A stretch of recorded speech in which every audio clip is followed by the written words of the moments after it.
എത്ര സമയം സംഘടന തുടങ്ങിയിട്ട്? കുറച്ചു നേരമായി. ഓ, ഞാൻ കുറച്ച് ലേറ്റ് ആയി പോയി. ഞാനൊരു കാര്യം 4 തവണ കൂട്ടിച്ചേർക്കാൻ ശ്രമിച്ചു സാർ, അത് വിട്ടേക്കോ. കൂട്ടിച്ചേർക്കാനുണ്ടെങ്കിൽ പറയാം. ഇല്ല, വേണ്ട. ഞാനല്ലോ ഇടപെട്ടത്. അത് ഒരു ജനാധിപത്യ മര്യാദ വേണ്ട ഒരു ചർച്ചയിൽ. എടാ, നീ ആരോടാ കളിക്കുന്നത് നിനക്കറിയോ? ഒരു രാജവെമ്പാലയാ നീ നോച്ചുവിട്ടിരിക്കുന്നത്. അത് പറഞ്ഞോളൂ. അല്ല, എത്ര തവണ ഒരു കാര്യം പറയാൻ ശ്രമിച്ചു? എത്ര തവണ? അതാണ് ഞാൻ പറഞ്ഞത്. പക്ഷേ 3 പേരും സമ്മതിച്ചതിന് ശേഷമാണ് 4 തവണ ഞാനത് ഉന്നയിക്കാൻ. ആയിക്കോട്ടെ സാർ. അല്ല, അന്നേരം ആയിരുന്നില്ല. നിന്റെ എല്ലാത്തിലും കയറി തലയിടുന്ന വൃത്തിയായിട്ട സ്വഭാവം ഉണ്ടല്ലോ, അത് ഇന്നത്തോടെ നിർത്തിക്കോണം. ഞാൻ പറയാൻ ശ്രമിച്ചത്, അങ്ങ് പറഞ്ഞു ആരോഗ്യ മേഖല, ഇപ്പൊ മെഡിക്കൽ കോളേജുമായി ബന്ധപ്പെട്ട് എത്ര പ്രശ്നമുണ്ട്, ആരോഗ്യ മേഖലയിൽ എന്തൊക്കെ പ്രശ്നമുണ്ട്, അതായിരിക്കേണ്ട ഒരു സർക്കാരിന്റെ പ്രയോറിറ്റി. ഇതല്ല പ്രയോറിറ്റി എന്ന് ഞാൻ വിചാരിക്കുന്നു എന്നങ്ങ് പറഞ്ഞു. സർക്കാർ നടപ്പിലാക്കാൻ പോകുന്ന കാര്യങ്ങൾ പ്രകടന പത്രികയിലൂടെയും ഇന്ദിരാ ഗ്യാരണ്ടിയിലൂടെയും പ്രഖ്യാപിച്ചുകൊണ്ട് അധികാരത്തിൽ വന്നൊരു സർക്കാരാണ്. അവരുടെ ആദ്യ പ്രഖ്യാപനം എന്ന് അത് വിശ്വസിച്ച് വോട്ട് ചെയ്തിട്ടാണ് അവർ അധികാരത്തിൽ വന്നത്. അപ്പോൾ അതിന്റെ പ്രയോറിറ്റി ഇന്നതായിരിക്കണം.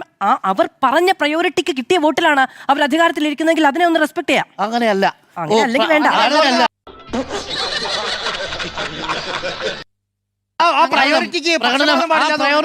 പ്രയോറിറ്റി ഉള്ളത് കൊണ്ട് ആ പ്രയോറിറ്റിയിൽ വരുത്തുന്ന വീഴ്ചകൾ പറയാതിരിക്കാനല്ല. ഇതിൽ വീഴ്ചയല്ലല്ലോ, അതല്ല പ്രയോറിറ്റി പറഞ്ഞത്. അതല്ല പ്രയോറിറ്റി പറഞ്ഞത്. അതല്ല പ്രയോറിറ്റി. ആ പ്രയോറിറ്റി നടപ്പിലാക്കുമ്പോ പഠിച്ചിരുന്നോ? അല്ല, പഠിച്ച അടവുകളൊന്നും ശത്രു സംഹാരത്തിന് വേണ്ടി പ്രയോഗിക്കേണ്ടി വരരുതേ കളരി ദൈവങ്ങളെ എന്നാണ് എന്റെ പ്രാർത്ഥന. പക്ഷേ ലക്ഷണം കണ്ടിട്ട് എന്നെ കൊണ്ട് യവന്മാരിത് ചെയ്യിക്കും എന്നാണ് തോന്നുന്നത്. അതല്ല പ്രയോറിറ്റി എന്നാ പറഞ്ഞത്.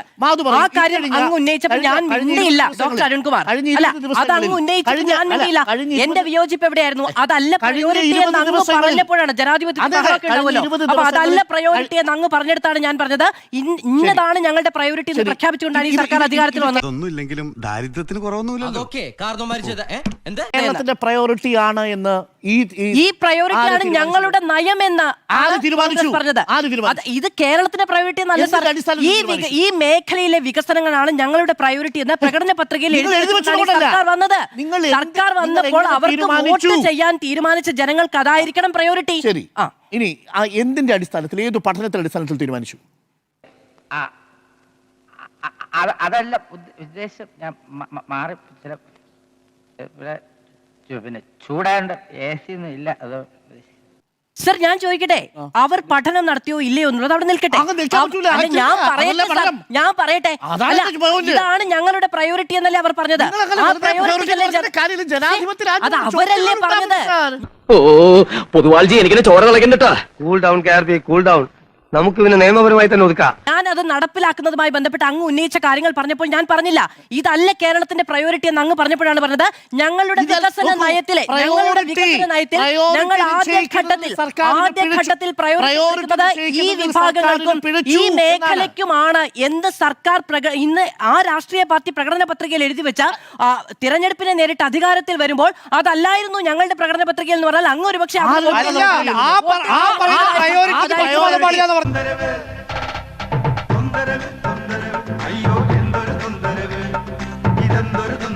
ആ പ്രയോറിറ്റി നടപ്പിലാക്കാൻ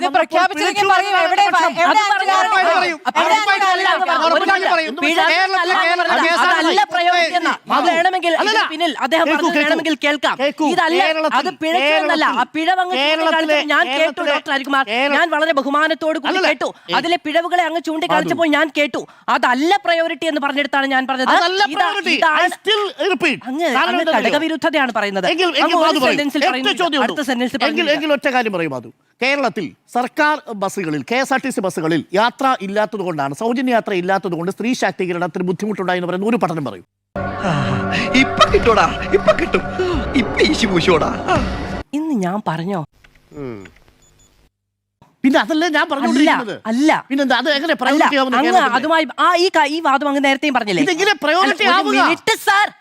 അങ്ങ് ഈ കാര്യം നേരത്തെ പറഞ്ഞില്ലേ? ഞാൻ എതിർത്തോ? ഇല്ല, ഞാൻ എതിർത്തില്ല. അതിലെ പിഴവുകൾ ഉണ്ടെന്ന് ഞാനും പറഞ്ഞു.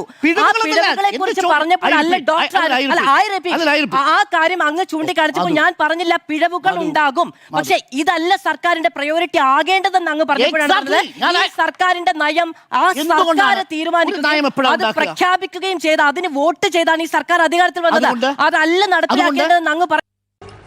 രാവിലെ പരസ്പരമൊന്നും ഇല്ലാത്ത ഓരോ വർത്തമാനം പറഞ്ഞുകൊണ്ടിരുന്നത്. പറയുന്നത് ശരിയല്ല. മാത്രമല്ല ഈ പറയുന്ന പ്രാദേശികമായ അങ്ങനെ പറയാൻ പറ്റില്ലല്ലോ ജനാധിപത്യത്തിൽ. ഈ പറയുന്ന അപ്പൊ ഞാനൊന്ന് തടസ്സപ്പെടുത്താതെ പറയട്ടെ. നീ പറയുന്ന ഇടയ്ക്ക് പറയണ്ട, ആവശ്യമില്ലാതെ ഷൈൻ ചെയ്യരുത് കേട്ടോ. മാത്രമല്ല ഇനി ഈ പറയുന്ന പ്രാദേശികമായ അസന്തുലിതാവസ്ഥ അത് പരിഹരിച്ചിട്ട് വേണം ഇത് നടപ്പിലാക്കാൻ. അപ്പൊ എന്ത് പറയും, സർക്കാർ അതിനു വേണ്ടിയിട്ട് അത് നടപ്പിലാക്കാതിരിക്കാൻ വേണ്ടിയിട്ടുള്ള ചില സൂത്രപ്പണികൾ കാണിക്കുന്നു. അതുകൊണ്ട് ഇനി എന്താണ് വയനാടും മലപ്പുറവും അടക്കമുള്ള മേഖലകളിൽ തിരുവനന്തപുരത്തിനൊപ്പം സർവീസുകൾ നടത്തിയിട്ടേ ഇനി ഇത് നടപ്പിലാക്കാൻ പറ്റുമെന്നാണ് പറയുന്നത്.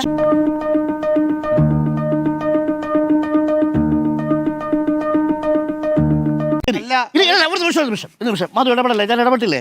മാധു പറഞ്ഞ 2 പോയിന്റ് പൊളിഞ്ഞെടുങ്ങൾ പറഞ്ഞുതരാം. ഒന്ന്, തിരുവനന്തപുരം കേൾക്കൂ, ഇതാ പറയുന്നതിന് മുമ്പ് നിങ്ങൾ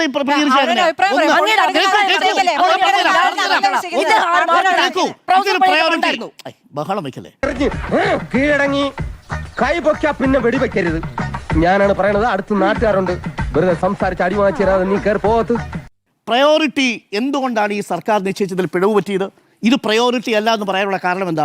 ഇങ്ങനെ ഇത് കേരളത്തിൻ്റെ ഇപ്പോഴത്തെ ഏറ്റവും നമ്പർ 1 പ്രയോറിറ്റിയാണ് എന്ന് അടിസ്ഥാനപ്പെടുത്തുന്ന എന്തെങ്കിലും ഒരു പഠനം മാധുവിൻ്റെ ഏതെങ്കിലും ജേർണലിസ്റ്റിക് റീഡിങ്ങിൽ വന്നിട്ടുണ്ടോ? നീ കുറെ നേരമായി കിളച്ച് കയറിക്കൊണ്ടിരിക്കുക. ഈ പരിപ്പ് എൻ്റെ അടുത്ത് വേഗത്തില്ല. ഏതെങ്കിലും സ്ഥാപനങ്ങൾ നടത്തിയത് കേരളത്തിലെ KSRTC ബസ്സുകളിൽ യാത്ര ചെയ്യാത്തത് കൊണ്ട് സ്ത്രീകൾ ശാക്തീകരിക്കപ്പെടുന്നില്ല എന്നുള്ളത്. സൗജന്യ യാത്രയാണ് കേരളത്തിലെ സ്ത്രീകൾ നേരിടുന്ന നമ്പർ 1 വിഷയം.